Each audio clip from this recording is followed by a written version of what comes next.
حدیث میں امانت داری کے بارے میں ایک بہت ہی اچھا اور سچا واقعہ بیان کیا گیا ہے۔ ایک بار کی بات ہے کہ ایک مالدار آدمی نے کچھ لوگوں کو مزدوری پر رکھا۔ وہ سب مزدور لوگ اس کا کام کرتے رہے۔ کئی دنوں کے کام کے بعد جب اس کام سے فارغ ہو گئے تو وہ سب اپنی اپنی مزدوری لے کر اپنے اپنے گھر چلے گئے، لیکن ایک ایسا آدمی تھا جس نے اپنی مزدوری نہیں لی بلکہ اسی مالدار آدمی کے پاس چھوڑ کر کے چلا گیا۔ لیکن یہ مالدار آدمی بہت ہی شریف اور امانت دار تھا۔ اس نے اس کی مزدوری کا پیسہ نہیں کھایا، نہ اس سے کوئی فائدہ اٹھایا۔ وہ اللہ والا تھا، بلکہ اس نے اس کی امانت کو تجارت میں لگایا اور اس کو اتنا بڑھایا، اس کو اتنا پھلدار بنایا کہ اس سے بہت مال پیدا ہو گیا۔ ایک مدت گزرنے کے بعد اس مزدور آدمی کو پیسے کی بہت ضرورت محسوس ہوئی، جبکہ زمانہ بہت دراز ہو چکا تھا۔ لیکن وہ آدمی سوچنے لگا کہ میں چلتا ہوں اسی آدمی کے پاس، شاید میرا پیسہ مجھے مل جائے تو میرا کچھ کام ہو جائے گا۔ وہ قریب آیا، اس نے دیکھا یہ تو بہت مالدار آدمی ہے، تو وہ ڈرنے لگا کہ اگر اس آدمی نے انکار کر دیا اور مجھے نہیں پہچانا تو میں کیا کروں گا۔ لیکن اس مزدور آدمی کو اپنے پیسے کی ضرورت تھی۔ وہ آیا اور آ کر کے اس مالدار آدمی سے کہا کہ آپ کے پاس میرا کچھ پیسہ مزدوری کا جمع ہے، آپ مجھے دے دیجئے، مجھے سخت ضرورت ہے۔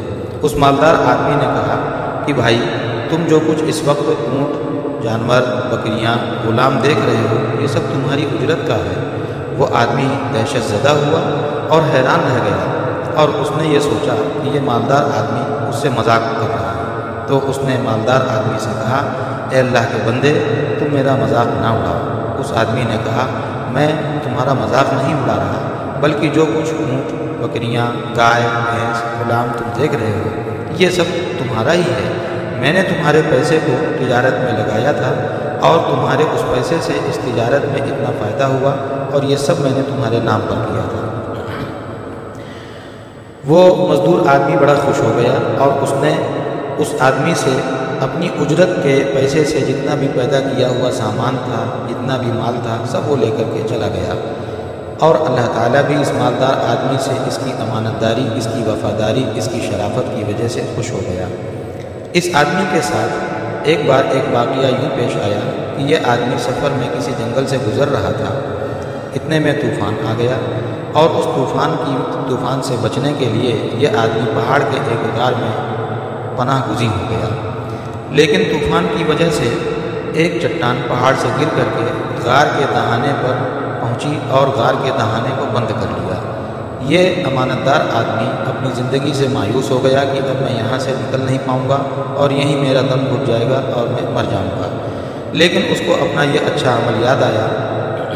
اس نے اللہ سے دعا کی، اے اللہ، اگر میں نے وہ عمل جو کیا تھا وہ صرف آپ کی خوشی کے لیے کیا تھا، اگر وہ میرا عمل آپ کے یہاں مقبول ہے تو اس عمل کو قبول کرتے ہوئے آپ میرے اوپر سے اس مصیبت کو ہٹا دیجئے، اور تاکہ میں اپنے گھر پہنچ جاؤں۔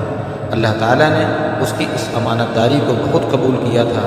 اس دعا کے سننے کے بعد اللہ نے غیب سے مدد کرتے ہوئے اس چٹان کو غار کے دہانے سے ہٹا دیا، اور وہ آدمی خوشی بخوشی غار سے نکل کر اپنے گھر چلا گیا۔ خلاصہ کلام یہ ہے کہ امانت داری، نیکی، وفاداری، شرافت، یہ ساری چیزیں جب انسان اپنی زندگی میں اختیار کیے رہتا ہے تو زندگی کے کسی نہ کسی موڑ پر یہ ساری چیزیں کام آتی رہتی ہیں۔